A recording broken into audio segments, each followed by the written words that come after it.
Awamu ya 6 imeanza na kauli ya kuliponya taifa. Ndivyo sivyo jamani?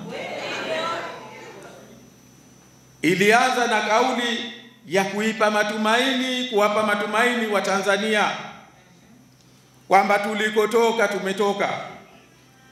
Na ndio maana makamu mwenyekiti haya alikuwa akiyazungumza maneno ambayo yakizungumzwa na viongozi wa Chama cha Mapinduzi, yakizungumzwa na viongozi kwamba ya 2019 hali ilikuwa mbaya. Mnakumbuka makamu mwenyekiti wa Chama cha Mapinduzi alipokuja kwenye mkutano wetu mkuu, alizungumza kwamba kama uchaguzi wa 2020 ungesimamiwa ipasavyo kwa sheria zile zile, kusingekuwa na matatizo. Na akasisitiza na akarudia kwamba uchaguzi wa serikali za mitaa na chaguzi zinazokuja zitakuwa huru na za haki. Kauli kutoka kwa mzee tumzima, mweledi wa siasa, mzoefu wa siasa, kutuambia Watanzania. Hiyo ndio ilikuwa kauli ya Rais wa Jamhuri ya Muungano na Amiri Jeshi Mkuu. Ahadi yake kwamba uchaguzi utakuwa huru, uchaguzi utakuwa wa haki. Kama hukuwasikiliza, hukuwaamini watu hawa, utakwenda kumwamini nani? Kwa hivyo tukumbuke kwamba tulipewa ahadi, tulipewa matumaini, na ukitoka kwenye shida, mtu akikupa matumaini, hasa ambaye unaambiwa huyu ndio daktari bingwa, akija mama akakupa matumaini, maana hata akija baba unaweza kusema ananiondoa njiani, lakini mama akakupa matumaini, utaamini huamini?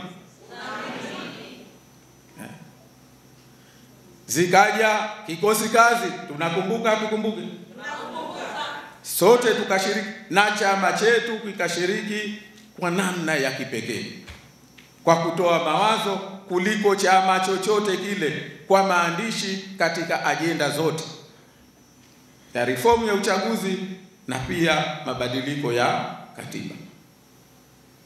Haya mambo tusiyasahau, haya ni ya kwetu ACT Wazalendo.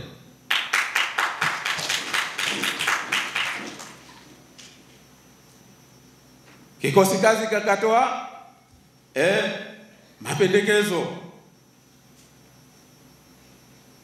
tu ambayo sisi tulichangia, lakini yakaja marekebisho. Jengine ambalo tulilisimamia ni kushiriki kwa kikamilifu katika kuzitafsiri 4R za Rais wa Jamhuri ya Muungano wa Tanzania.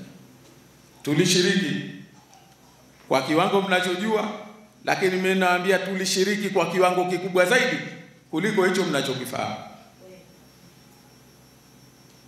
kuamini kwamba lakini pia sisi chama chetu ndio chama kinachoongoza kwa kufungua kesi mahakamani kupata tafsiri sahihi za mahakama juu ya sheria mbalimbali, na kesi hizi zote tukashinda.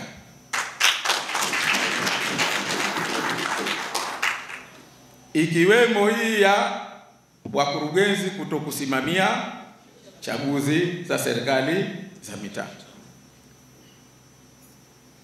Kwa hivyo ninachotaka kusema ni kitu gani? Ni kwamba chama chetu kilifanya siasa kwa mujibu wa hali ilivyokuwa.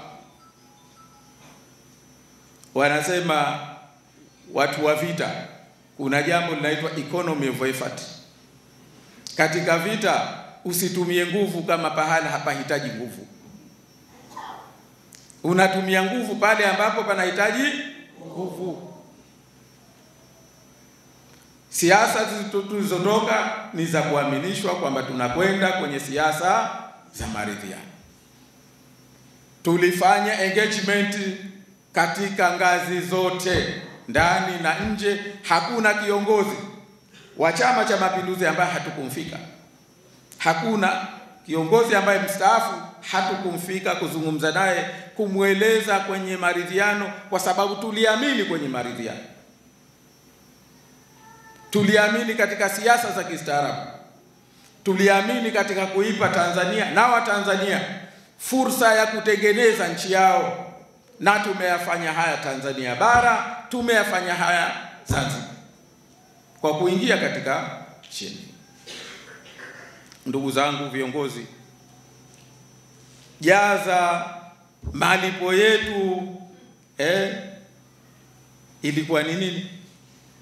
Ilikuwa ni pamoja na viongozi wetu, akiwemo mwenyekiti wetu wa ngome ya vijana kukamatwa, kutekwa na kuteswa. Viongozi wetu mbalimbali, wagombea mbalimbali kukamatwa, kutekwa na kuwekwa ndani na kuteswa, na wengine kufunguliwa mashtaka ya uongo. Hayo ndio walioanza kutekeleza Chama cha Mapinduzi. Lakini hata lile la msingi ambalo lilishafanyika la kuunda tume huru ya uchaguzi, sheria imepitishwa, lakini wamegoma kuitekeleza. Ndio maana chama chetu kimekaa na kikatafakari. Na baada sikutaka kuyazungumzia hatua tulizochukua Zanzibar, lakini tumechukua hatua kadhaa, lakini nazo pia zimegonga kuta.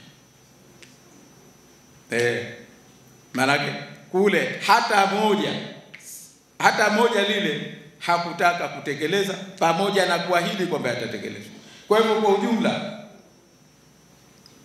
chama chetu baada ya kukutana, halmashauri kuu ya chama chetu ikaamua kwamba sasa ni wakati chama chetu kubadili mwelekeo wa kufanya siasa katika nchi yetu. Sasa tuchukue tulichopewa. Sasa tujibu kwa mujibu wa swali tuliloulizwa.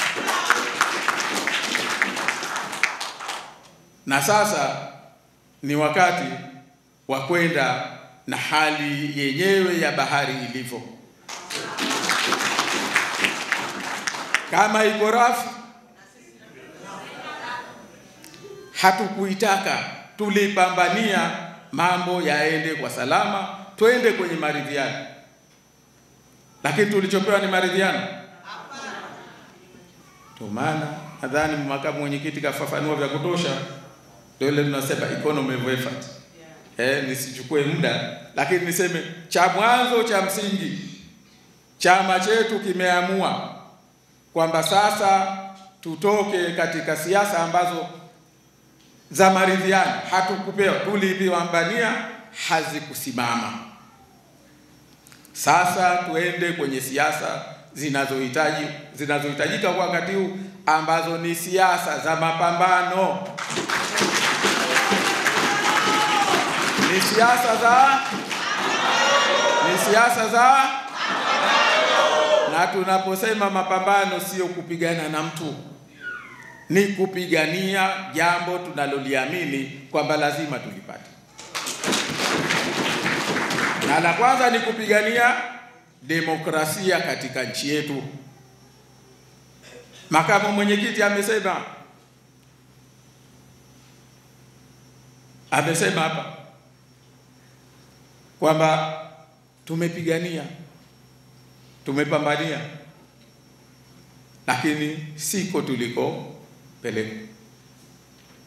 Kwa hivyo sasa tulichosema ni kwamba sasa tupambanie demokrasia katika nchi yetu. Kwamba nchi hii sasa, kama hatukupambania demokrasia, maana sote ni kama vile tumetekwa nyara, kwa sababu ufalme wa mwananchi, aitwe mwananchi, ufalme wake ni uamuzi wake juu ya nchi yake.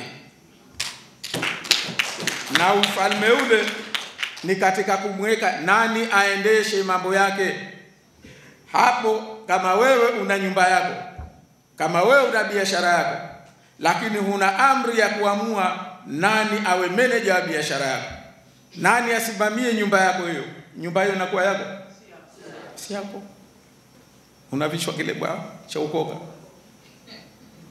Sisi tunachosema cha kwanza ni lazima Watanzania tuwafikishe, tupambanie wafike pahala kweli wawe Watanzania na wafate maamuru ya katiba yetu kwamba mambo ya nchi huamuliwa na wananchi, kwa sababu ndio wenye nchi.